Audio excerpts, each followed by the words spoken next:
Então, gente, boa tarde, né? Mais uma vez, sejam todos bem-vindos. Aí. Muito bacana contar com a presença de vocês aqui, né? Acho que nós vamos ter um momento bastante rico.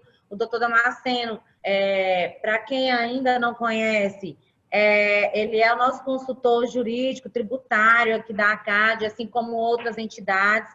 Aqui nessa sala, nós estamos contando com participantes não só das empresas associadas aqui da ACAD no Ceará, mas também com participantes a nível nacional. Nós temos empresas de outros estados, nós temos executivos, presidentes de outras entidades dos outros estados, aqui como o caso do seu Torres, presidente do Pernambuco. Nós estamos com o João, que é o executivo da Associação de São Paulo. Nós temos aqui também diretores de algumas empresas associadas nossos, como o seu César, da Irmãos Barreiro. Eu estou vendo aqui o Rafael Pepino, estou vendo aqui a Dila, de Rondônia. Então, assim, nós estamos com a Nélia, de Pernambuco, minha assessora. A Nélia, né, que eu estou vendo aqui também, tá aqui, que é de Pernambuco. Então, assim, eu acho que vai chegar muitas pessoas. Esse convite ele foi extensivo para outros estados, porque é um assunto bastante pertinente. E assim, como nós não estamos podendo realizar ainda eventos presenciais, e a gente vê bastante pessoas com dúvidas e ligando para cá, e aí a gente resolveu fazer esse momento com vocês para que a gente pudesse estar, de alguma forma, apoiando, tirando as dúvidas, enfim, fazendo esse bate-papo, um momento que a gente sempre gosta de fazer isso com os RHs aqui na ACAD. Então, como não estou conseguindo fazer isso agora presencial, então vamos fazer esse virtual, mas se Deus quiser, em breve estaremos realizando mais uma edição aí presencial. Então, assim, fiquem à vontade, o doutor vai explicar e ele vai dar um espaço para que façam perguntas, né, doutor? Para que realmente, de fato, seja um bate-papo, uma troca de informações mesmo, uma participação bem bacana, com que todos possam contribuir de alguma forma. Então, para quem não me conhece, né, também vou apresentar, que estou vendo que tem algumas pessoas aqui que eu não conheço, assim, eu sou a Kátia, executiva da associação, a ACAD aqui do Ceará, que é a Associação dos Atacadistas e Distribuidores, né? Então, eu estou aqui à disposição de vocês, e agora eu vou deixar a bola com o doutor Damasceno, que é expert aí no assunto, e alguns que chegaram de início já viram, toda semana a gente está tendo um fórum interestadual com assuntos bem bacanas, pertinentes, que foram levantados agora de acordo com a pandemia, assuntos que realmente têm agregado muito para o setor. Então é isso, doutor, está com o senhor. Avante. Boa tarde a todos. Hoje eu vou fazer um encontro um pouco diferente, como se nós estivéssemos realmente em uma sala, basicamente em virtude das perguntas que nos são dirigidas e a insegurança que veio porque algumas propostas que foram levadas ao Congresso Nacional não foram aprovadas. E as perguntas é como fica se não foi aprovada e se era uma medida provisória. Então, eu vou fazer um pequeno resumo e abrir para mais questionamento do que mesmo uma exposição. Nós tivemos, desde dia 20 de março, que é de conhecimento de todos nós, a publicação de um decreto legislativo atendendo ao pedido do Poder Executivo, e assim que se procede para a decretação de uma pandemia ou de um estado de calamidade pública no país, o governo pede e o Congresso decreta através de um decreto chamado decreto legislativo. Por que essa diferença, pessoal? É bom só para nós entendermos. É porque o que o Congresso faz são as leis, né? A Constituição é feita pela Constituinte modificada pelo Congresso Nacional, que chama-se Constituinte derivada. E as leis complementares e leis ordinárias são feitas pelo Congresso. O restante são normas que nós chamamos de infralegais, que são feitas pelos poderes executivos da União, dos estados e do município. Então, uma forma de regulamentar uma lei é baixar um decreto. Baixar um decreto. Então, o decreto normalmente é uma norma oriunda do Poder Executivo. Mas existem algumas exceções previstas na Constituição, que é como decretação de um estado nacional de calamidade, para decretar num local o governador, no município é o prefeito, mas para decretar nacionalmente, o presidente da República pede e o Congresso Nacional decreta. Então, como é um decreto e é específico, ele chama isso também de decreto, e o decreto é legislativo. Outra forma de decreto legislativo é quando eu vou falar mais na frente, é quando uma medida provisória que tem prazo de validade, ela não é aprovada no período estabelecido, mesmo tendo havido a prorrogação, porque ela é de 90 dias, podendo ser prorrogada mais 30 até chegar a 120 dias, se não for aprovado, essa lacuna da lei do período que ela passou em vigor, e tudo que foi feito em decorrência da vigência da medida provisória, que ela passa a ser lei no momento em que ela é publicada no Diário Oficial da União, o Congresso Nacional tem que regulamentar. E esse regulamento também é feito por um dispositivo chamado decreto legislativo. Então, é desta forma que a coisa funciona. Então, o decreto legislativo número 6, do dia 20 de março, ele reconheceu o estado de calamidade pública nacional em virtude da Covid-19, da coronavírus. Então, foi um pedido do governo federal e, a partir de então, decretado isso aí, as normas, a gente cria um estado legal totalmente diferente no contexto nacional. Então, começou a ser reconhecida a pandemia.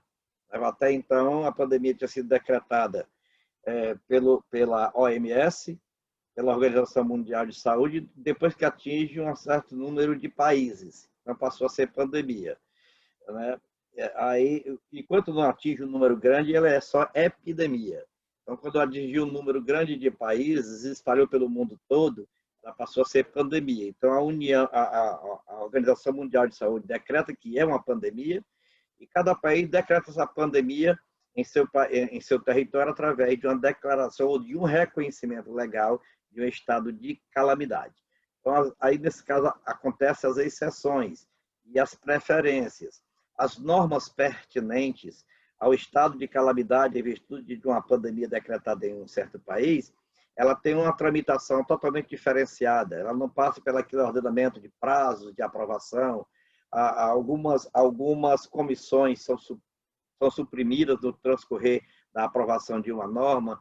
As medidas provisórias elas não passam por comissões, elas já vão diretamente para a aprovação no plenário da Câmara e do Senado. Então, quebra todo esse rito normal do processo legislativo de um país. Então, hoje, nós vamos comentar sobre o que aconteceu nas relações trabalhistas nesse período do dia 20 de março para cá, que é o dia fatal da decretação da pandemia. Porque algumas normas foram propostas, foram aprovadas e estão em vigor. Algumas normas foram propostas, não foram aprovadas e não estão mais em vigor. Então, é isso que nós vamos dividir em 3 grupos, que é as que foram propostas, as que foram propostas e aprovadas e as que não foram aprovadas. E qual a repercussão de todas elas, as que foram aprovadas e as que não foram aprovadas. Então, basicamente, nós temos isso através de 2 medidas provisórias. A medida provisória número 927 e a medida provisória número 936.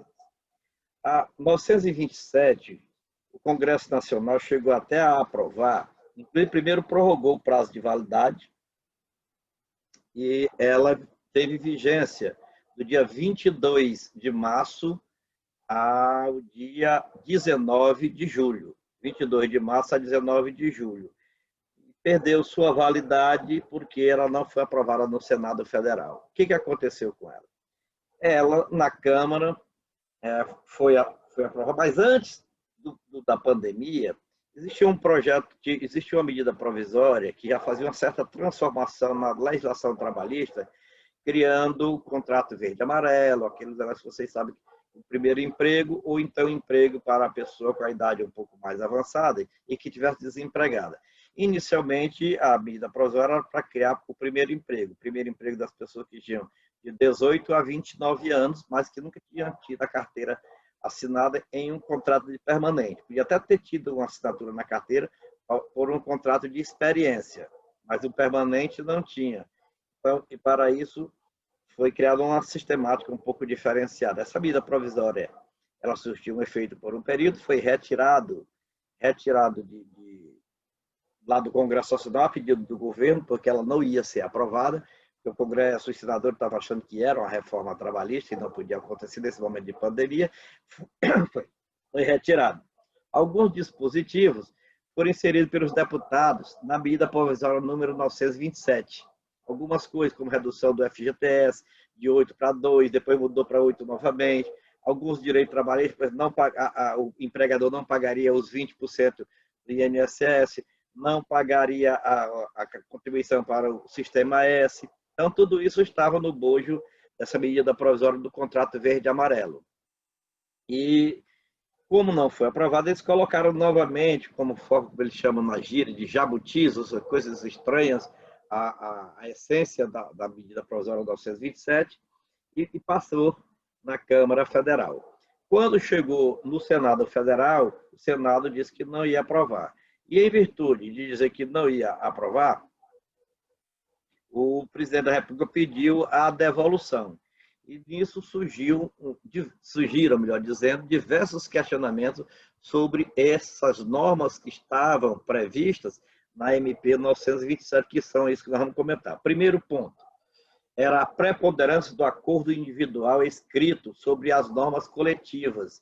Então, um dos dispositivos da MP 927 dizia que o empregador podia fazer acordo trabalhista com o seu empregado, diretamente só os dois, sem submeter a sindicato, sem submeter a negociação coletiva, através de acordo, ou mesmo através de uma convenção coletiva. E isso estava previsto logo no início. O teletrabalho. Nós sabemos que temos um sistema de teletrabalho que já é uma coisa um pouco mais antiga. E eu preciso explicar para vocês, porque tem muita gente confundindo com teletrabalho, como sendo o trabalho home office. E o teletrabalho, ele é uma multiplicidade de sistemas de trabalho, digamos, usando meios eletrônicos para a sua realização. Um departamento de cobrança eletrônico dentro da empresa, cujo o funcionário vai para a empresa e faz a ligação, fica cobrando, fica incentivando o acordo, é um teletrabalho. É um trabalho à distância através de um sistema de telecomunicação. Então, o que quis dizer aqui que o teletrabalho ele iria ser realizado, o trabalho à distância, todos eles iam ser realizados não no estabelecimento da empresa empregadora, mas na residência do empregado. Então, o que veio foi para expandir o sistema de trabalho à distância na residência do empregado. Então, o empregador ele poderia, nesse caso, ter a plena liberdade de comunicar ao empregado, no prazo de antecedência de 48 horas, que ele iria trabalhar de casa. Então, não era uma opção do empregado, era uma decisão do empregador. O empregado iria ficar trabalhando de casa. É claro que o empregador teria a obrigação de dar o equipamento, dar as condições e até colocar a internet para que o empregado pudesse usar esse trabalho lá. Então, o teletrabalho passou a ser todo ele, em qualquer regime de teletrabalho, passou a ser em home office, passaria a ser, né, dependendo da possibilidade ou do querer do empregador, diretamente da residência do empregado. E principalmente aqueles que tinham mais de 60 anos ou tinham alguma comorbidade, ou seja, alguma doença pré-existente que pudesse trazer risco à vida do empregado. Então, todos esses, obrigatoriamente, iriam trabalhar de casa. Outro é a questão da antecipação de férias individuais. As férias individuais, existe um sistema, você tem, normalmente as convenções coletivas de trabalho estabelecem um prazo X para começar, você tem que adequar a época, digamos, se o empregado tem filho menores na escola, normalmente se procura adequar para que o empregado tenha as férias ao mesmo tempo das férias escolares, para poder ficar com o filho em épocas escolares. Toda essa ritualística, com a MP 927, veio a ser quebrada. Então, ficava a critério do empregador antecipar as férias, mesmo que as férias ainda não tivessem período de aquisição ainda não tivesse vencido. Então, ele poderia já dar essas férias. E mais ainda, nós sabemos que as férias dá direito ao empregado a 1/3, que é um acréscimo que se dá para que, fora do salário dele, ele possa aproveitar melhor as férias, fazer um passeio, ir a um cinema, comprar um livro, ou uma coisa extra, né? Que não é de dentro do salário, é uma verba extra. Nesse sistema agora da MP 927, esse 1/3 da férias poderia ser pago até o dia 20 de dezembro. Todos nós sabemos que é a data de 20 de dezembro, né? 20 de dezembro é a data final para pagamento do 13º salário. Então, o 13º salário ele pode ser antecipado se o empregado pede para ser antecipado, para ser pago junto com as férias durante o ano, ou se não tivesse pedido, ele é dividido em 2 parcelas. A primeira parcela é paga até o dia 30 de novembro e a segunda parcela até o dia 20 de dezembro, podendo ter uma terceira parcela, que é quando tem salário variável, que poderá ser pago no ano seguinte.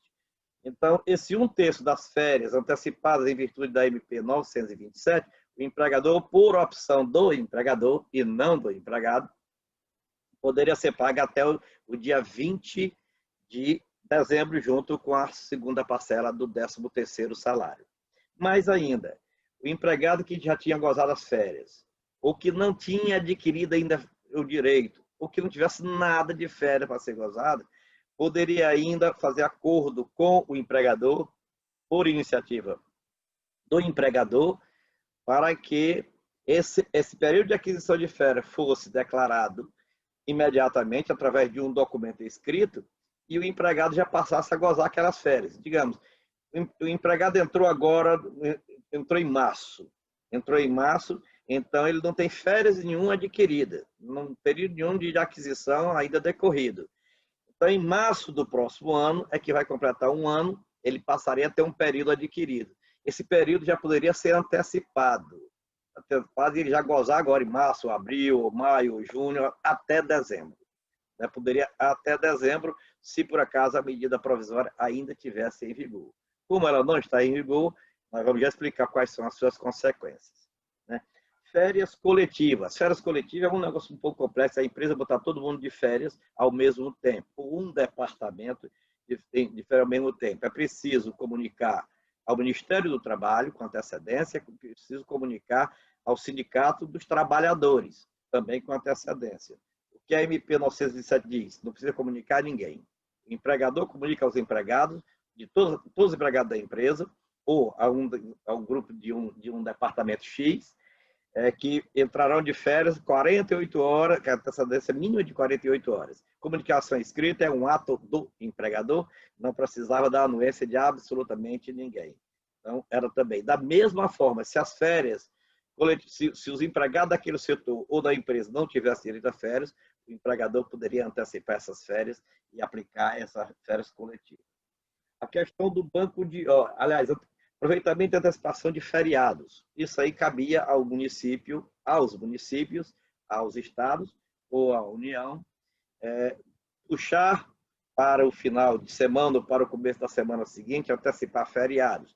No Ceará, nós sabemos que foi antecipado o feriado da capital, né, o feriado Nossa Senhora da Assunção, 15 de agosto, foi antecipado o feriado, eu não sei mais, mas outros feriados, então 2 feriados foram antecipados. E assim aconteceu em diversos estados do país. Eu sei que o feriado, acho que da Consciência Negra, em São Paulo, foi antecipado. O dia 9 de julho foi antecipado também. Então, muitos feriados foram antecipados em virtude da MP 927. Bom, os feriados antecipados já compensados, e os que não foram compensados, eles não podem ser compensados, que é um fato consumado, porque foi feito na vigência de uma norma válida, que era a MP 927. O banco de horas. O banco de horas foi estabelecido que o empregador poderia botar o empregado em casa com o salário normalmente correndo salário, mas ele sem trabalhar, e aquelas horas que deveriam ser trabalhadas, normalmente 8 horas por dia, depende do contrato, ou 6 horas, ele ia para um crédito no banco de horas, crédito do empregador. E esse crédito, o empregador tem o direito de 1 ano e meio, a partir de 1º de janeiro do próximo ano, para compensar essa carga horária que está pendente. Poderá ir imediato, mas ele tem o direito de compensar isso até 30 de junho de 2022.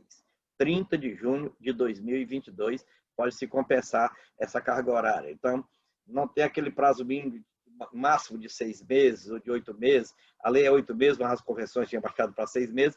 Então, aqui a medida provisória 927 estabeleceu que você tem um prazo de 18 meses para utilizar o saldo do banco de hora em virtude dessa pandemia, contado a partir do final da pandemia. Legalmente, o final da pandemia está estabelecido para o dia 31 de dezembro de 2020, esse ano corrente. Significa que o 1º de janeiro começa a contar o prazo de 18 meses para esta compensação do banco de hora. O diferimento, algumas medidas administrativas a Justiça não aceitou, negócio de não fiscalização, dupla fiscalização, porque tudo já estava na norma que em 2000, a reforma trabalhista que ocorreu em 2017. E a postergação do FGTS, né? O diferimento do FGTS dos meses de abril, o de 20 de março, aliás, de março já estava previsto para pagamento, porque se paga até o dia 7 do mês subsequente. Então, a base de abril, de maio e de junho passaria a pagar julho, agosto e setembro, podendo ser dividido em 8 parcelas, julho, agosto, setembro, outubro, novembro, dezembro. Só que no mês de julho pagaria o de abril e o de junho, e assim por diante, né? Então, no mês de julho já teria 2 meses a serem pagos. Mas isso já é um fato consumado, quem fez, fez, quem não fez, não fez, e a coisa já passou. Então, a medida provisória 927, em resumo, era basicamente isso aí. O que trouxe ainda de importante, digo da relação trabalhista, o que trouxe de importante foi também a suspensão dos prazos processuais.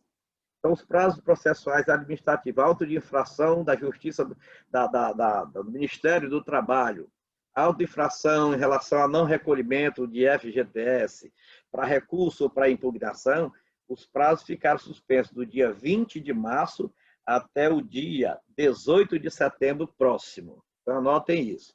Não vai até o dia 31 de dezembro, é até 18 de setembro próximo, os prazos processuais estão suspensos. E você tem que juntar, você teve uma auto de infração, aí você pagou uma multa da RT, e hoje não tem nem onde você protocolizar o comprovante. Você tem que aguardar que no dia 18 de setembro o prazo volta a fluir, aí você terá o prazo normal para comprovar o pagamento, ou apresentar a impugnação, ou apresentar o recurso normal, se por acaso já tinha sido julgado em primeira instância. Uma questão que foi levada à Justiça, e isso chama a atenção dos senhores e senhoras, é a classificação do tipo de doença oriundo da Covid-19. A medida provisória 927 dizia que a Covid leva para um estado de força maior, para a situação de força maior, justificando algumas normas e não responsabilizando o empregador. Então, isso foi levado ao Supremo Tribunal Federal, e o Supremo Tribunal Federal decretou que era doença do trabalho. E como doença do trabalho, ela poderia trazer prejuízos grandes ou algumas consequências para o empregador. Mas é preciso que haja um nexo de causalidade. O que a medida provisória de 1917 diz era tirar o nexo de causalidade. Porque para que haja o motivo para a indenização é que haja o caso, é que haja o fato concreto e o nexo de causalidade com a atividade laboral. Se um dos dois faltar, digamos, tem o nexo de causalidade, mas não tem o fato, não existe o motivo para a indenização. Se existe o fato, mas não existe o nexo de causalidade, ou seja, com a relação ao trabalho, também não teria motivo para a indenização. Era isso que a medida provisória dizia. Porém, o Supremo entendeu que não. Que o empregador é o responsável pela saúde do empregado. Razão porque não pode forçá-lo a correr o risco. Se bota ele para trabalhar sem os cuidados necessários e ele adquire a Covid, então isso é doença do trabalho. Portanto, teria motivação para indenização. Vemos que o empregado desse venha a falecer, a família teria direito à indenização. Muitos entraram na justiça alegando tratar-se de fato do príncipe, o facto príncipe. Ou seja, se foi um ato de governo que decretou fechamento de uma empresa temporariamente e disse que aquilo era uma doença de trabalho, ele não podia funcionar em empresa, a indenização ele ia botar o empregado para fora e a indenização seria do Estado, do município, da União, dependendo de quem decretou. Uma União não decretou nada, pelo contrário, o presidente da República foi passear sem máscara, né, dizendo que era só uma gripezinha, um negocinho, uma marolinha, como dizia o Lula.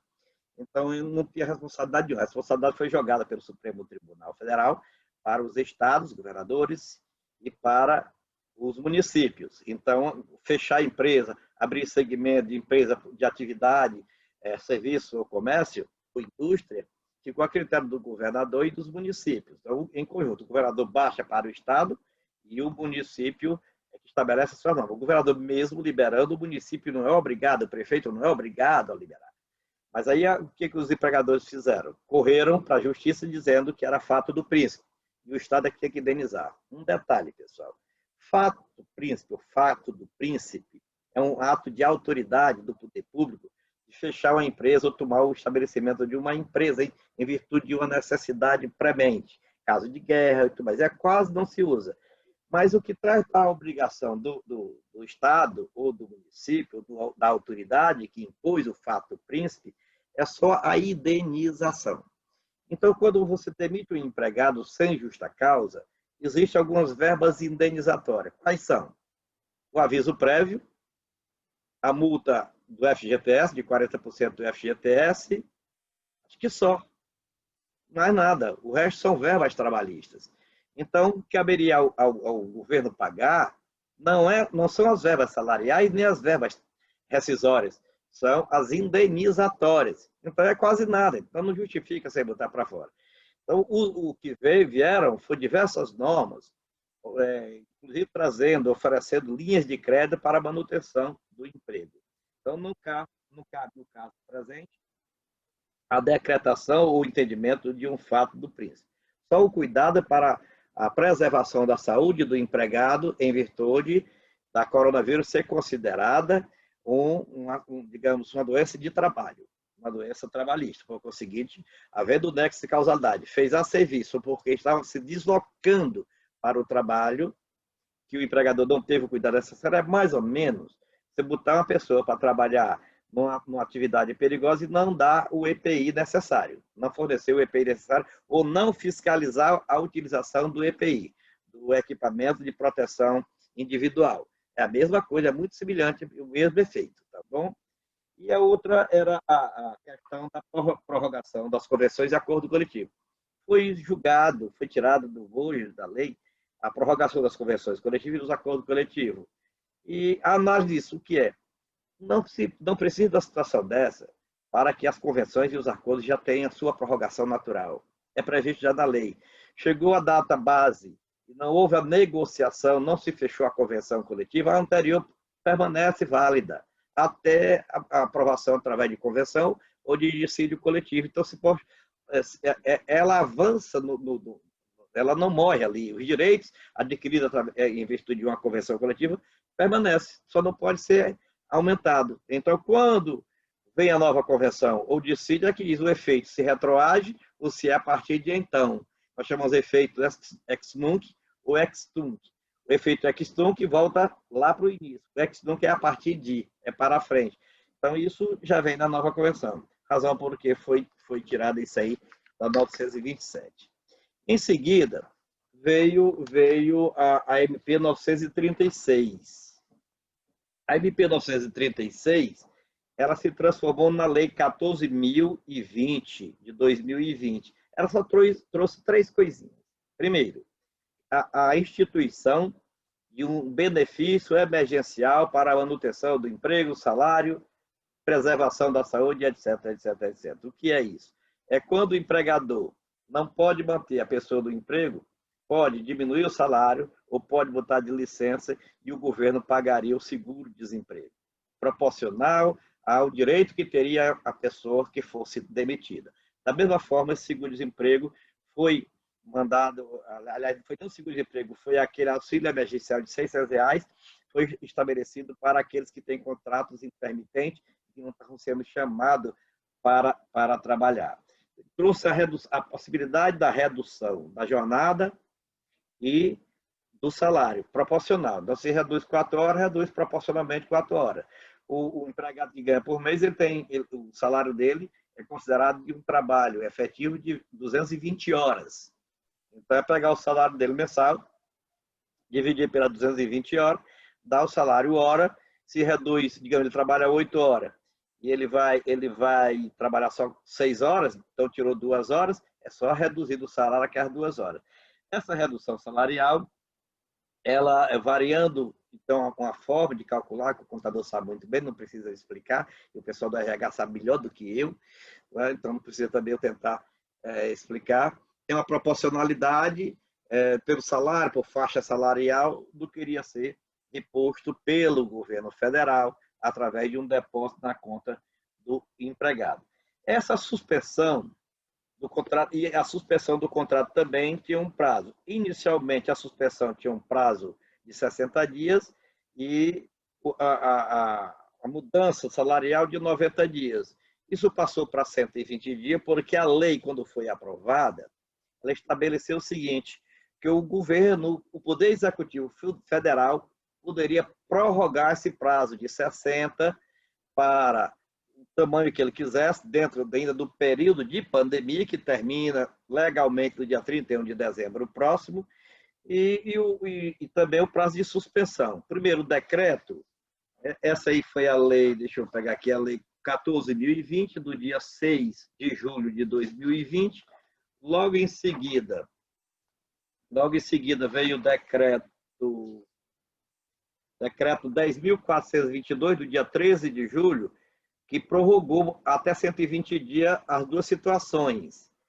E agora, nós temos do dia 24 de agosto, hoje é 27, 3 dias atrás, o decreto número 10.470, que prorroga a suspensão ou a redução da carga horária e salarial ou a suspensão do contrato de trabalho por até 6 meses, 180 dias. Ou seja, você tem até um período de 6 meses. 6 meses, você ainda pode fazer isso hoje até o fim da pandemia, né? Então, até o dia 31 de dezembro.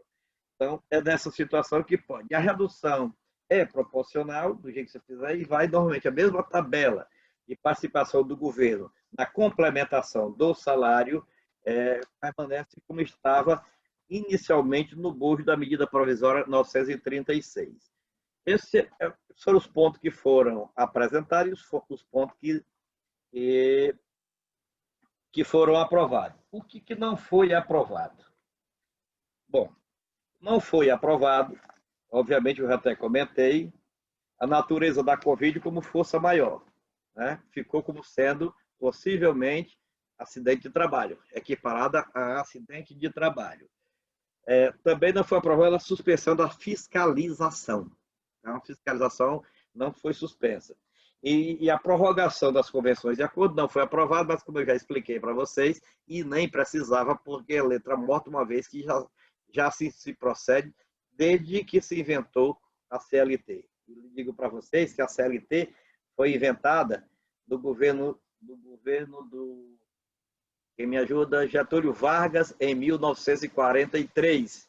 Ninguém de nós presenciou, praticamente, acho que nenhum de nós presenciou a criação da CLT em 1943. Então, é uma norma que já existe há muito tempo. Bom, um detalhe importante é que tudo isso tem validade até o dia 31 de 12 de 2020. E essas prorrogações de suspensão e de redução da carga horária e do salário, como eu já expliquei, ficou aprovado para ser num prazo de 180 dias. O resultado final é que você podia me perguntar, bom, tudo isso que está na MP 927 e que não foi aprovado, que morreu no dia 19 de julho, o que eu faço se eu apliquei? Muito bem. A medida 927 previa tudo isso com um prazo de até 31 de dezembro de 2007. Quem aplicou todas as normas até o dia 31 de dezembro de 2020, como nós estamos, até o 30 de dezembro de 2020, está valendo. Porque quando fez o ato, praticou o ato, o fez dentro de uma norma totalmente válida, que era a medida provisória 927, que tinha efeito de lei. Então, embora ela tenha morrido, os seus efeitos perduram até o dia 31 de dezembro deste ano. Então, totalmente válido. Mas digamos que você fez por um período e queria renovar agora. Aí a medida provisória não existe mais. Então, você não pode mais renovar. Você vai até... É como o contrato verde e amarelo. O contrato verde e amarelo você disse que você podia fazer por até 2 anos. Podia renovar quantas vezes quisesse. Como você fez por 6 meses. Aí, quando quis renovar a medida provisória do contrato verde e amarelo que tinha morrido, você não podia mais renovar. Mas se você fez contratou um empregado por 2 anos no regime da medida, no regime do contrato verde e amarelo, ou seja, com aquela redução todinha, você pode mantê-lo até o final, porque foi contratado num contrato chamado legal. Então, ele continua válido. Então, são a postergação dos efeitos da norma que, mesmo extinta, ela tem que valer. Porque o negócio, nós chamamos de negócio jurídico perfeito, realizado sob a égide de uma norma válida. Então, ele continua valendo. Você só não pode contratar agora nesse regime e nem renovar o regime, uma vez que não existe mais a lei lhe autorizando a fazer assim. E, a pedido da Kátia Góes, nossa secretária executiva, nossa diretora executiva da ACAD, eu vou trazer um pequeno bônus que eles vão se questionando, é sobre o adicional dos motoqueiros. Né, Kátia? Então, vamos lá. O adicional dos motoqueiros é uma história um pouco longa, mas você sabe que foi aprovada uma norma modificando a CLT, Consolação da Lei do Trabalho, estabelecendo o adicional para quem trabalha em cima de moto. Quem trabalha em cima de moto, que era o motoqueiro. Óbvio que a norma veio para mototaxista. Porém, na hora de fazer a redação, ela foi para todo mundo. E houve um erro na hora da regulamentação, porque tem a lei dizendo que é devido, porém é preciso que haja uma norma do Poder Executivo regulamentando. Quando essa norma foi estabelecida, a lei exige que haja uma reunião em um conselho paritário, representado pelo governo, pelos trabalhadores e pelos empregadores. Não foi feito isso. O governo baixou a norma, o Ministério, na época era Ministério do Trabalho, baixou a norma.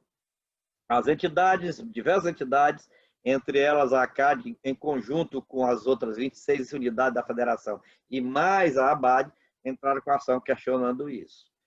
O primeiro juiz que apreciou foi um juiz federal lá em Brasília, deu uma liminar. Quando deu a liminar, suspendendo os efeitos para os empregados que usassem moto do setor atacadista, que estavam naquela época, empregado naquela época.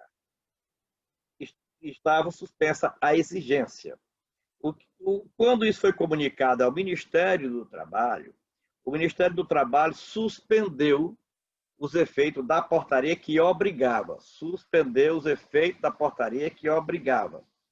Bom, lá na frente foi julgada a questão e foi julgada improcedente e a liminar foi cassada. Bom, a liminar cassada cabia ao Ministério do Trabalho reativar os efeitos da portaria que obriga, mas não fez assim, não reativou. Para alguns segmentos reativou. O setor atacadista do Brasil não reativou.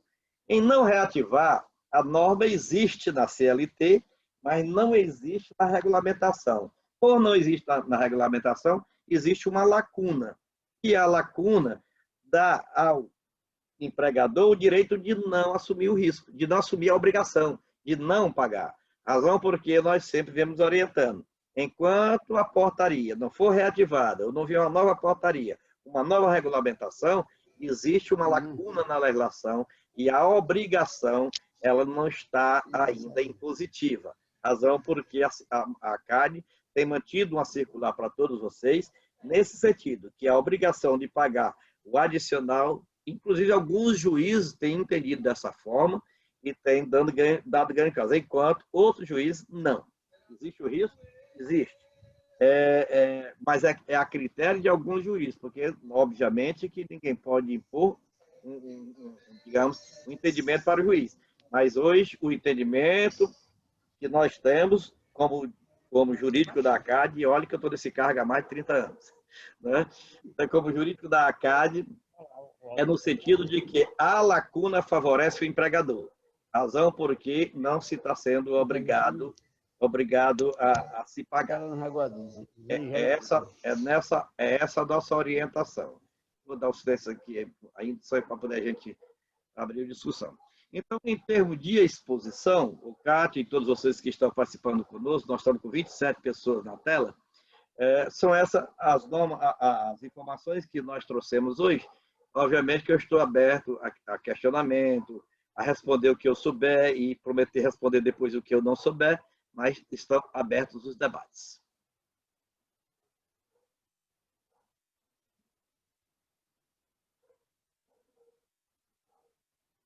Quem quiser falar, só abrir o microfone e perguntar.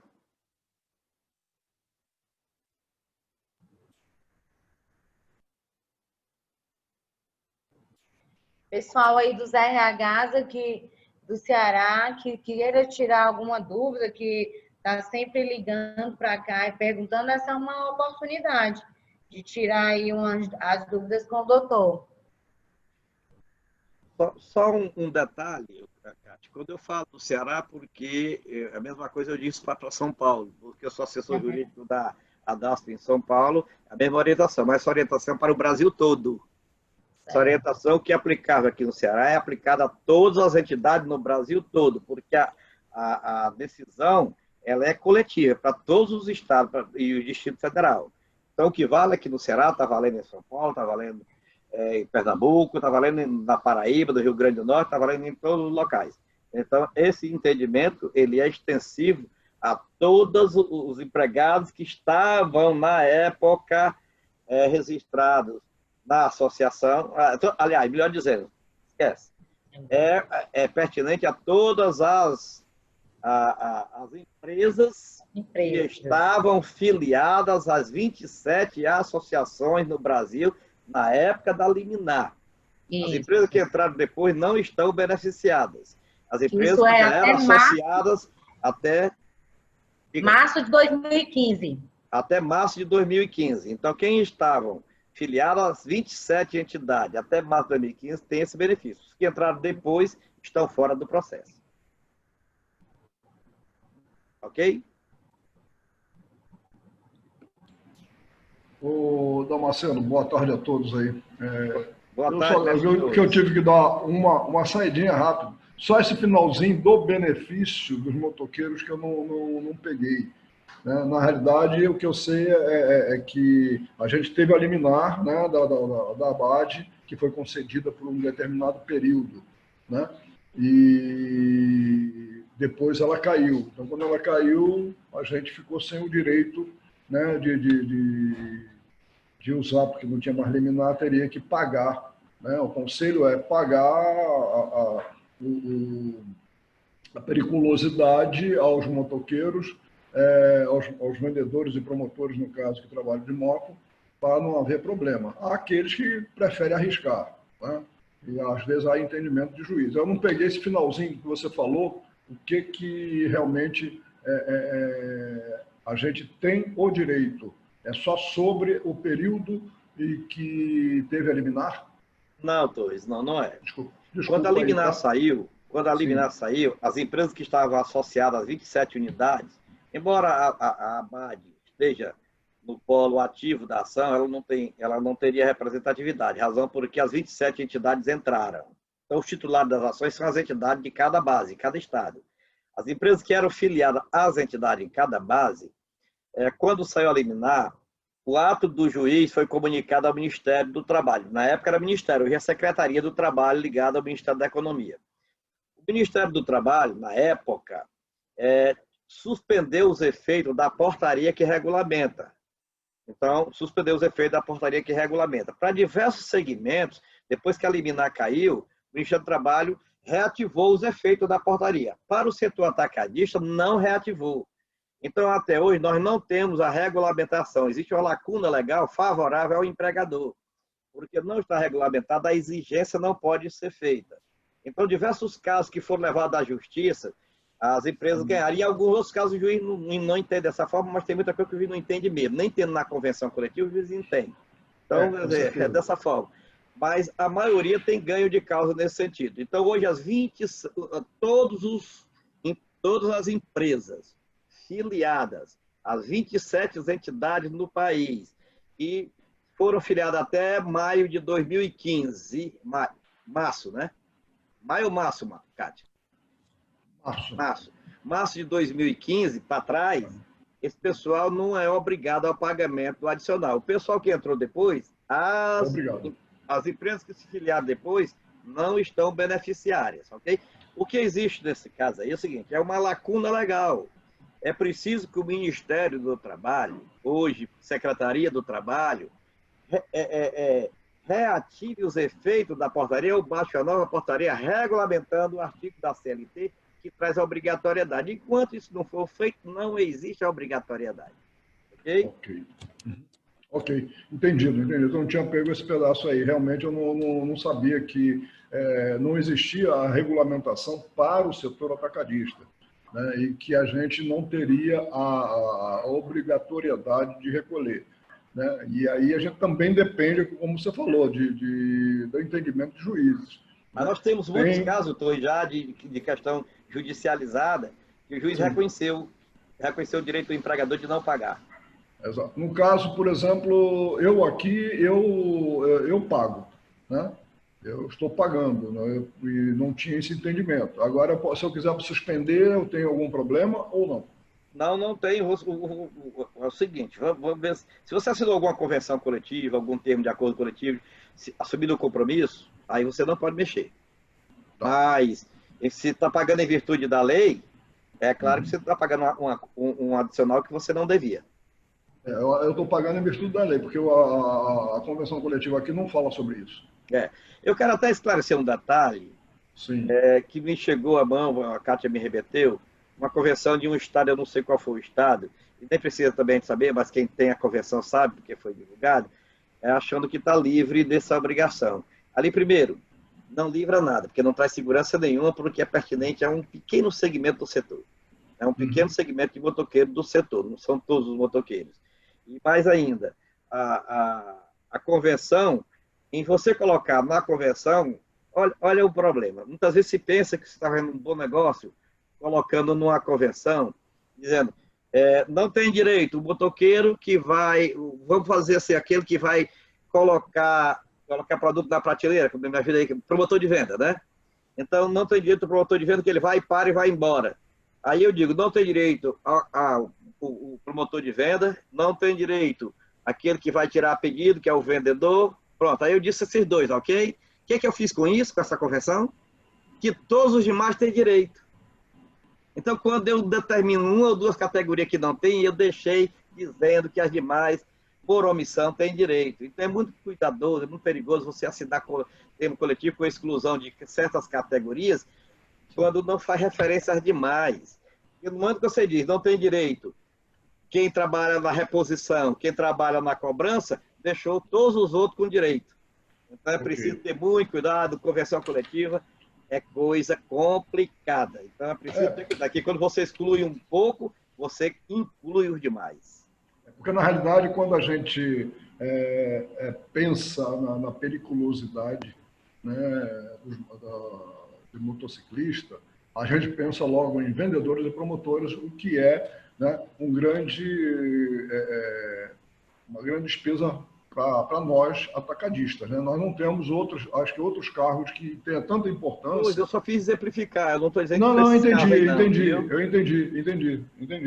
Entendi o que você quis dizer. Mas a gente, quando fala nesses dois casos que realmente é o que pesa bastante para a nossa empresa. Mas foi bom você falar, porque outros setores que fizerem isso tem que analisar bem, né, para não especificar e deixar uma porta aberta. Às vezes você vai querer se blindar um segmento, você exclui assim. Eu digo, só quem não tem direito são os executivos das entidades. Aí todos os outros têm, né?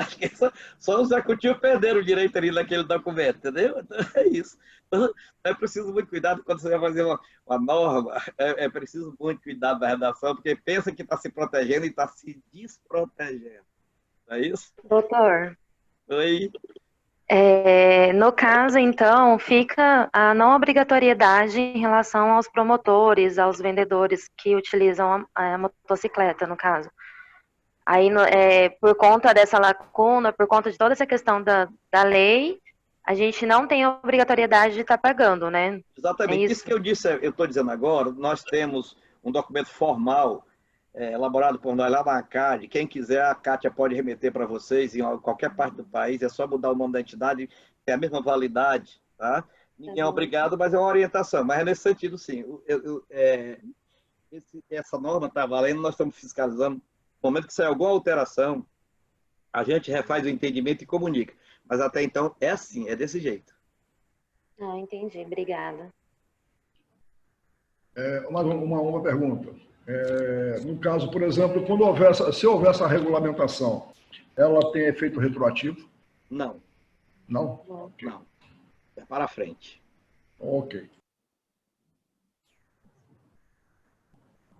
Olá, Simone, como é que está o nosso Pará? Cheguei atrasada porque estava numa reunião com o secretário da Fazenda aqui. Oh, que bom, meu filho. Movimentado o negócio. Mas conseguiu alguma coisa boa aí pelo Pará? Nós estamos tentando negociar com ele, né? Eles soltaram um decreto de incentivo dos atacadistas, que é Ctrl-C, Ctrl-V do Tocantins, mas tá. eles...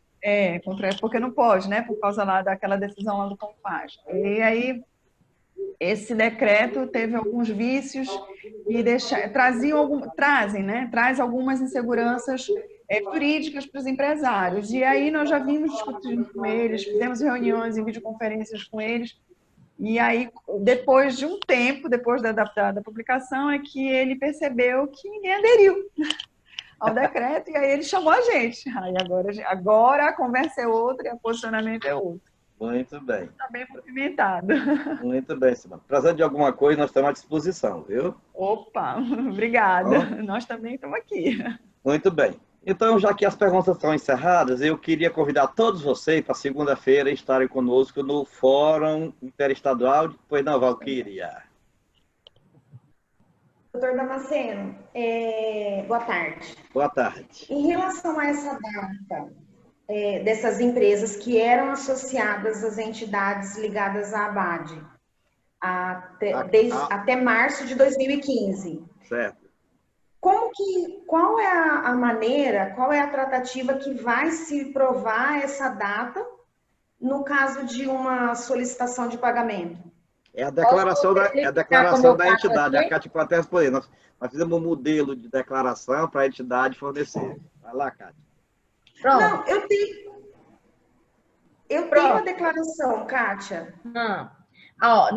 Nós temos a declaração, aí o que o associado, ele me solicita, quando ele vai lá para o processo dele, para que ele possa comprovar que ele tem direito a essa liminar, né?